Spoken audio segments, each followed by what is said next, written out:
हाय friends, Jeetu computer channel पर आपका स्वागत है। आइए आज हम देखते हैं इंडियन पॉलिटी ऑनलाइन क्लास। सबसे पहले पहला क्वेश्चन हमारा है, संघ की कार्यपालिका शक्ति राष्ट्रपति में निहित होगी जिनका प्रयोग वह स्वयं या अपने अधिकारियों के द्वारा करेगा। तो आपको पता है जो पूरी संघ की कार्यपालिका की शक्ति है वो राष्ट्रपति में निहित है और वो अपने अधिकारियों के द्वारा ये काम करेंगे। तो ये कौन से आर्टिकल के माध्यम से उनको ये शक्ति प्रदान की गई है, हम देखते हैं। आर्टिकल कौन सा होना चाहिए फ्रेंड्स, देखते हैं। आर्टिकल 54 नहीं है, 52 है क्या, ये भी नहीं है, फिर क्या है 53। तो आर्टिकल 53 याद रखिएगा आप कि संघ की कार्यपालिका शक्ति इसमें निहित है। भारत के संविधान के किस आर्टिकल के अंतर्गत भारत के राष्ट्रपति पर महाभियोग चलाया जा सकता है? तो फ्रेंड्स ये भी बहुत महत्वपूर्ण क्वेश्चन है कि राष्ट्रपति महोदय पर महाभियोग चलाने का प्रक्रिया समझते हो आप, मतलब उसको पद से हटाने या उनके विरुद्ध कोई महाभियोग चलाया जाना। तो ये कौन से आर्टिकल के माध्यम से? 61, 75, 76, 85। हम चेक करते हैं 75 है या 61 है, क्या है 61 है फ्रेंड्स, ये राइट आंसर है आपका। इसके बाद आगे देखते हैं क्वेश्चन नंबर 3 में, संविधान के किस आर्टिकल में उपराष्ट्रपति पद का प्रावधान किया गया है? ये बहुत वेरी मोस्ट इंपोर्टेंट क्वेश्चन है फ्रेंड्स। उपराष्ट्रपति पद का प्रावधान कौन से आर्टिकल में किया गया? Article 52, article 53, article 63, 76। तो देखते हैं अपन आंसर क्या होना चाहिए इसमें। 63, आर्टिकल 63 के द्वारा ही उपराष्ट्रपति पद का प्रावधान दिया गया है फ्रेंड्स। हम देखते हैं नेक्स्ट क्वेश्चन, संविधान के किस आर्टिकल के अंतर्गत मंत्रीगण सामूहिक रूप से लोकसभा के प्रति उत्तरदायी होते हैं? कौन से आर्टिकल के माध्यम से संविधान के जो है मंत्रीगण पूरे उत्तरदायी होते हैं? हम देखते हैं फ्रेंड्स, आर्टिकल 75 राइट आंसर हमारा क्या है, आर्टिकल 75 याद रखिएगा। इसके बाद नेक्स्ट क्वेश्चन है, संविधान का कौन सा आर्टिकल मंत्री परिषद के गठन के बारे में आधारभूत नियम निर्धारित करता है? मंत्री परिषद के गठन की बात हो रही है फ्रेंड्स, देखते हैं अपन आंसर, वही आंसर है फ्रेंड। क्योंकि मंत्रिमंडल की जब बात आएगी तो आर्टिकल 75 आपको याद आना चाहिए कि गठन भी होता है और उसमें मंत्रिमंडल की बैठक से संबंधित भी है फ्रेंड्स। नेक्स्ट क्वेश्चन, भारत के महान्यायवादी की नियुक्ति से संबंधित आर्टिकल कौन सा है? ये भी बहुत महत्वपूर्ण क्वेश्चन है फ्रेंड्स, बहुत ही महत्वपूर्ण है।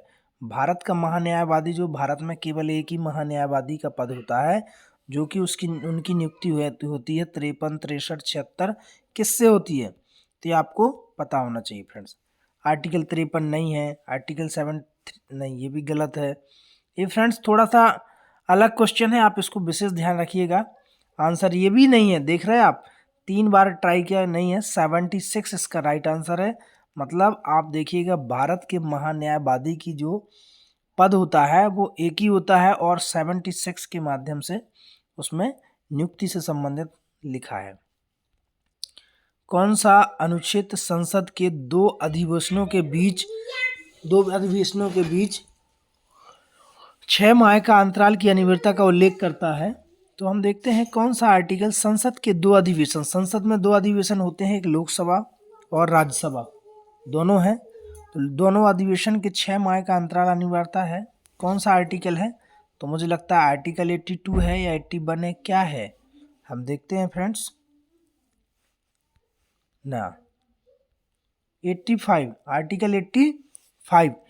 आर्टिकल 85 के ये कहता है कि संसद के दोनों अधिवेशनों के बीच में 6 माह के अंतराल का अनिवार्यता उल्लेख करता है फ्रेंड्स। राष्ट्रपति संविधान के किस आर्टिकल के अंतर्गत लोकसभा को भंग कर सकता है? समझ रहे फ्रेंड्स आप, मतलब राष्ट्रपति जी कौन से आर्टिकल के माध्यम से लोकसभा मतलब निम्न सदन, उच्च सदन कौन कहलाता है फ्रेंड्स? राज्यसभा। तो लोकसभा जो है, लोकसभा को भंग करना कौन से आर्टिकल के माध्यम से कर सकते हैं? देखते हैं, आर्टिकल 356 है क्या? नहीं है, फिर ये भी नहीं है, फिर ये भी नहीं है। मतलब आर्टिकल 85, अभी आर्टिकल 85 और भी हमने देखा था। हाँ, यहाँ देखा था कि आर्टिकल, देखिए फ्रेंड, कौन सा सदन दोनों अधिवेशनों के बीच में अनिवार्यता का उल्लेख है जो अंतराल का, वो भी आर्टिकल 85 में है। और यहाँ लोकसभा को भंग करने का भी आर्टिकल 85 में है। संविधान के किस आर्टिकल द्वारा संसद की संयुक्त बैठक का, संविधान के किस आर्टिकल द्वारा संसद की संयुक्त बैठक का प्रावधान किया गया है? संयुक्त बैठक का प्रावधान कौन से आर्टिकल के द्वारा किया गया? आर्टिकल 106, 8, 110, 112।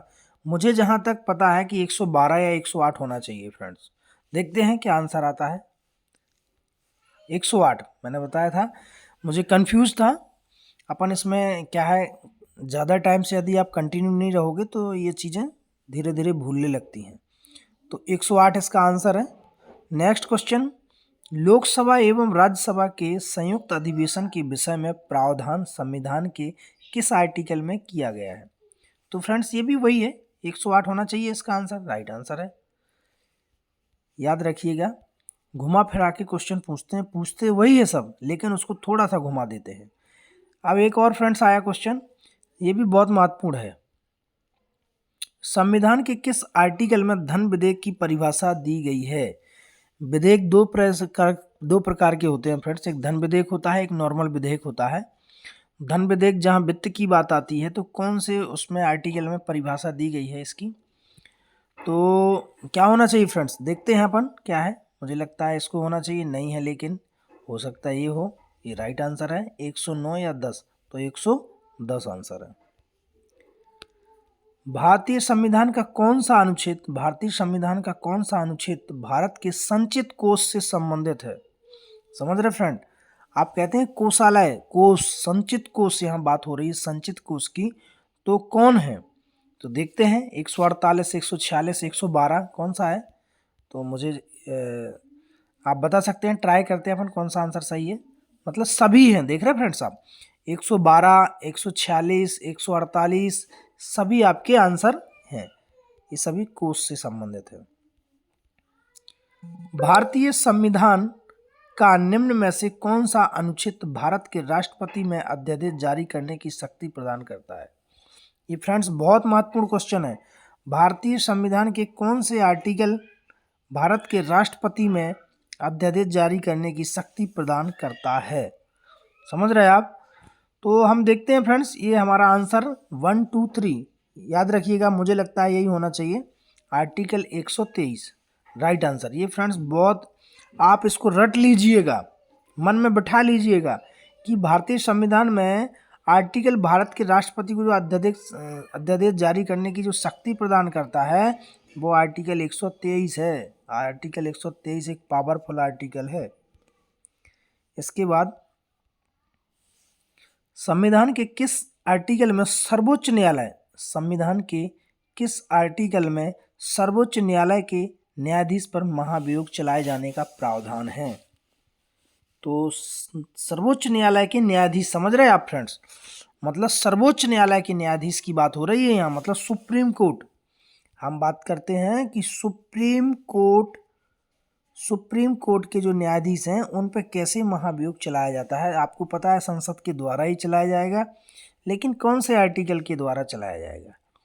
देखते हैं फ्रेंड्स, आर्टिकल 124 तो अलग था, लेकिन देखते हैं क्या आंसर आर्टिकल 111 क्या है। हाँ फ्रेंड्स, देख रहे हैं आप, आर्टिकल 124 ही है जो राष्ट्रपति महोदय के लिए भी है और सर्वोच्च न्यायालय के न्यायाधीश के लिए भी है। आर्टिकल 15 राष्ट्रपति सर्वोच्च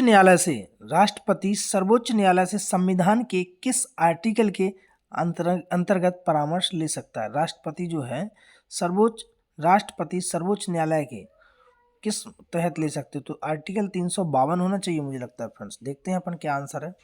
नहीं, 312 नहीं, 143 राइट। तो फ्रेंड्स ये भी याद रखिएगा, 143 का मतलब समझते होंगे आप, ठीक है। सर्वोच्च न्यायालय से संविधान के आर्टिकल अंतर्गत परामर्श ले सकते हैं राष्ट्रपति महोदय 143 से। बस लास्ट 5 क्वेश्चन और रह गए फ्रेंड्स, देखते हैं। सर्वोच्च न्यायालय अपने द्वारा सुनाए गए किसी निर्णय का आदेश का पुनर्लोकन कर सकता है। यह व्यवस्था संविधान के कौन से आर्टिकल में दी गई है? यदि कोई सुप्रीम कोर्ट से निर्णय निकलता है या पारित किया जाता है तो उस फैसले को दोबारा सुनने का अधिकार सुप्रीम कोर्ट को होता है, लेकिन कौन से आर्टिकल के तहत, ये आज हम देखेंगे फ्रेंड्स। 139 या 143 क्या है? 139 भी नहीं है, 143 भी नहीं है, फिर क्या है? 137 या 8? ये भी नहीं है, 7 है। ये फ्रेंड्स थोड़ा डिफिकल्ट क्वेश्चन है, याद रखिएगा आप। सिंपल भाषा में बता दूं कि सुप्रीम कोर्ट में यदि कोई फैसला सुना लिया गया है, अंतिम फैसला उसका हो चुका है, लेकिन फिर भी उस पर पुनर्लोकन, दोबारा उस पर निर्णय या आदेश जारी करना है, तो आर्टिकल 137 है, याद रखिएगा आप फ्रेंड्स। संविधान के निम्नलिखित में से किस अनुच्छेद में यह व्यवस्था, संविधान के निम्नलिखित में से किस अनुच्छेद में यह व्यवस्था की गई है कि उच्चतम न्यायालय द्वारा विनिश्चित विधि भारत के राज्य क्षेत्र के भीतर सभी न्यायालयों पर आवधिकार। संविधान के निम्नलिखित में से किस अनुच्छेद में यह व्यवस्था की गई है कि उच्चतम न्यायालय द्वारा विनिश्चित विधि भारत के राज्य क्षेत्र के भीतर सभी न्यायालयों पर आवधिकार होगी? यह आर्टिकल 141, आर्टिकल 142, आर्टिकल 143, आर्टिकल 144। तो हम देखते हैं इस पे क्या सही आंसर है फ्रेंड्स। आर्टिकल 141, ये भी थोड़ा सा टफ क्वेश्चन है, ध्यान रखिएगा आप इसको। भारतीय संविधान में सर्वोच्च न्यायालय तथा उच्च न्यायालय को न्यायिक पुनरावलोकन की शक्ति प्रदान की गई है, जिसका आधार है, क्या आधार है फ्रेंड्स? भारतीय संविधान में सर्वोच्च न्यायालय तथा उच्च न्यायालय को न्यायिक पुनरावलोकन की शक्ति प्रदान की गई है, क्या है? अभी हमने पढ़ा था फ्रेंड्स, आर्टिकल 368 नहीं 200, अभी हमने पढ़ा था, क्या पढ़ा था? संविधान सर्वोच्च न्यायालय और उच्च न्यायालय को न्यायिक पुनरावलोकन शक्ति प्रदान किस आधार पर है? फ्रेंड्स, ये संवैधानिक का अधिकार, जो आर्टिकल, संविधान की आत्मा जिसे कहा गया है, आर्टिकल 32 में दिया गया है फ्रेंड्स। Last 2 question. संविधान के किस आर्टिकल के अंतर्गत अधीनस्थ न्यायालय या जिला न्यायालय का प्रावधान किया गया है? संविधान के किस आर्टिकल के अंतर्गत अधीनस्थ न्यायालय या जिला न्यायालय का प्रावधान किया गया है? तो देखते हैं कौन सा है जिला न्यायालय। ये बहुत ही महत्वपूर्ण क्वेश्चन है फ्रेंड्स, ये जरूर याद रखिएगा आप। अपन देखते हैं इसका आंसर 233 है फ्रेंड्स, इस आर्टिकल के माध्यम से जिला न्यायालय का। लास्ट क्वेश्चन है फ्रेंड्स, भारतीय संविधान का कौन सा आर्टिकल संवैधानिक प्रावधान की संघीय संसद राज्य विधान पालिकाओं द्वारा बनाए गए नियमों कानूनों पर प्राथमिकता प्रदान करती है? भारतीय संविधान का कौन सा आर्टिकल संवैधानिक प्रावधान की संघीय संसद राज्य विधान पालिकाओं द्वारा बनाए गए नियमों कानूनों पर प्राथमिकता प्रदान करती है? आर्टिकल 13, 32, 245, 326। देखते हैं फ्रेंड्स, आर्टिकल 32 भी नहीं है, 13 भी नहीं है, 245 है। तो फ्रेंड्स, आज के हमारे ऑनलाइन टेस्ट कंप्लीट हुए, फिर मिलेंगे नेक्स्ट क्लास में। जब तक के लिए थैंक यू। जय हिंद, जय भारत।